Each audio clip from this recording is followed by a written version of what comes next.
You're looking for somewhere to stay in Japan and you've got a family of 5 or maybe 6 people, and you know full well that staying in hotels, business hotels, whatever you want to do in Japan, is either going to be very expensive or extremely cramped and difficult for everybody. Like putting a suitcase in the room, good luck. Anyway, we needed accommodation that gave us all space, comfort, and the ability to wash our laundry, prepare meals, just sit and relax, and not be confined to a shoebox. So we stayed about a 10-minute walk from Napoti station. A quiet neighborhood where you're greeted to an entry area where you take your shoes off and slip on either some slippers or just leave your socks on, say, and you immediately come into the first of 3 bedrooms.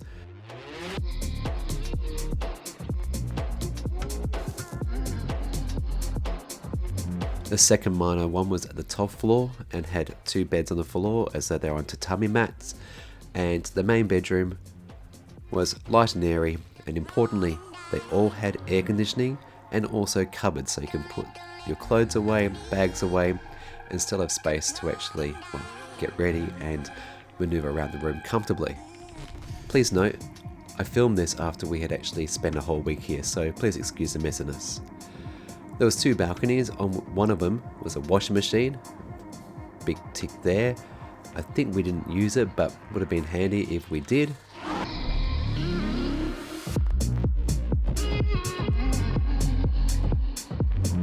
And there was also 2 Japanese style toilets with the lovely wash your bottom experience, and a water closet, literally a bathroom that's designed to get completely wet if you need to. So it had a shower, bath, and was very easy to use. Kitchen was modest but very usable. So being a house, you obviously have a fridge, a toaster, and somewhere you can actually prepare your food. And that joins straight into a living space with plenty of shelving for putting your things, a TV, but to be honest, we never even spent any time there to really watch any TV. And if we did spend any time there, we're on our devices. And then this lamp that was precariously low, looked nice, but if you walked next to it, you would hit it. Thankfully, it was made of rubber. I think it's from IKEA. And in this space, there was some more cupboards to put things. And I should note the stairs are maybe not that good for people who have bad hips or knees or a bit scared of them because they are very, very steep. Now, staying in this area meant that we had a 10-minute walk to Napoti station, and that's good for a few different reasons. First of all, if you were to fly into Narita Airport, in fact even Haneda Airport, you can easily get a train to here, and in 10 minutes you're at your doorstep. So we used the Kasai Skyliner on the first night that we came into Tokyo, and literally from the station at the airport to our door was about 40-50 minutes with a pleasant walk. Being in Napori station, you're also serviced by the Yamamoto line. This is fantastic because it gives you direct access to Shibuya, Shinjuku, Tokyo Station. It's a big loop around the entire city, so you can interchange and get where you need to go quickly. So when you think about the 10-minute walk plus maybe 15 minutes to get to somewhere where you might have been if you stayed in, say, Shinjuku or Shibuya, you have those trade-offs. Another thing to be mindful of that maybe some people are conscious of is they want to be in the hustle and bustle of Tokyo life, be it nightlife, shopping, tourist stuff.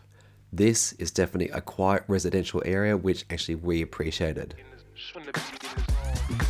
At the end of the video, I'll share how much we paid for both places, and remember the links are below if you'd like to use these. Now, these are definitely not our places, we're not affiliated, this is not a promotion, just my honest feedback. And would I stay at the Tokyo place? Yes, I would.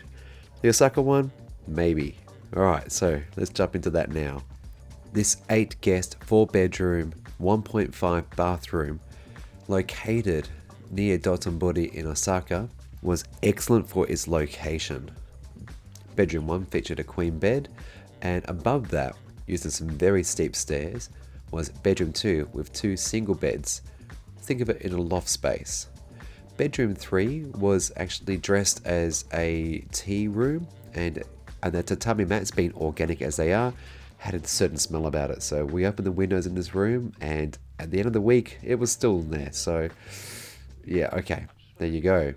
There's another bedroom with what I think was a queen size bed. Actually looks bigger, but pretty certain it wasn't. And a bathroom with, once again, a Japanese toilet. This one had a better laundry area, so a dedicated space along with a sink next to it. And overall, its styling was very funky, retro, old, and the entire place was definitely a bit old. And that's my criticism of it. It was a bit shabby in places. There was some chipped paint, some what I would suggest might be mold, or at least some places that just need a very good scrub.